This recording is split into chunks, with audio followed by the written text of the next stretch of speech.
আসসালামু আলাইকুম। Welcome to what how and why series. আমাদের এই সিরিজে আমরা মেইনলি আলোচনা করি কিছু অফ টপিক বা একাডেমিক টপিক, যেটা অনেক সময় আমরা ফর্মুলা হিসেবে মনে রাখি, কিন্তু এটা কোত্থেকে আসলো বা এটার ব্যাখ্যাটা কি সেটা হয়তো আমাদের ওভাবে জানা হয় না।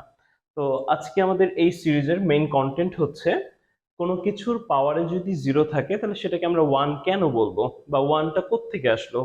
তাহলে আমরা প্রায় সময় এটা দেখি যে কোনো কিছুর পাওয়ারে যদি জিরো থাকে, সে ফর এক্সাম্পল x⁻0, এই ভ্যালুটাকে আমরা ওয়ান লিখে থাকি। এখন কোয়েশ্চেন হচ্ছে, কেন তুমি এই ভ্যালুটাকে ওয়ান লিখতেছো?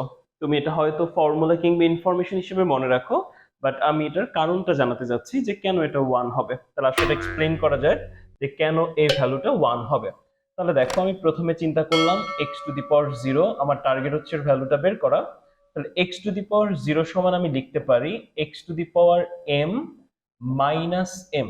তাহলে দেখো তো এটা একই কথা না? m - m যে আবার কত হবে? 0। তাহলে এটা x⁻0 কে তুমি x⁻m - m লিখতে পারো। তাহলে তুমি এখানে যে কোনো কিছু লিখতে পারতে, এভাবে যে লিখতে হবে এরকম না।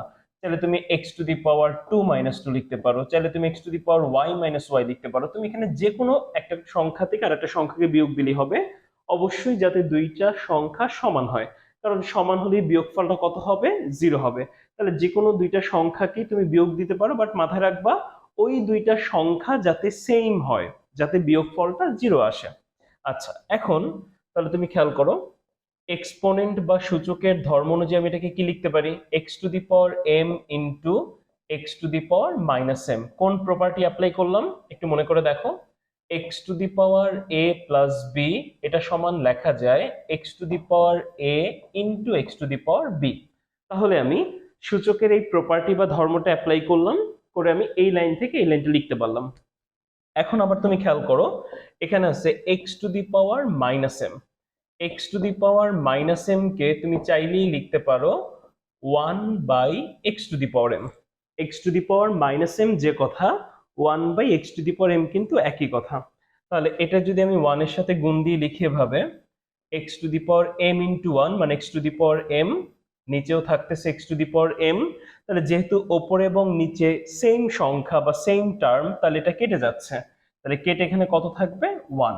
তাহলে এটা দেখো আমি প্রমাণ করতে পারলাম x⁻0 এটার ভ্যালু কত হবে? 1। শুধু x না, এখানে যে কোনো কিছু, এবং যদি তার পাওয়ারে 0 থাকে তাহলে সেটা কত হয়ে যাবে? 1। যে কোনো কিছু থাকতে পারে, এরকম থাকতে পারে 2⁻0।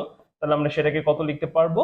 1। কোত্থেকে আসলো সেটা কিন্তু আমি তোমাদের এখানে এক্সপ্লেইন করে দেখালাম। তাহলে আশা করি এখন থেকে এটা ক্লিয়ার তোমাদের, যে কোনো কিছুর পাওয়ারে যদি 0 থাকে তাহলে আমি সেটাকে কেন 1 বলবো।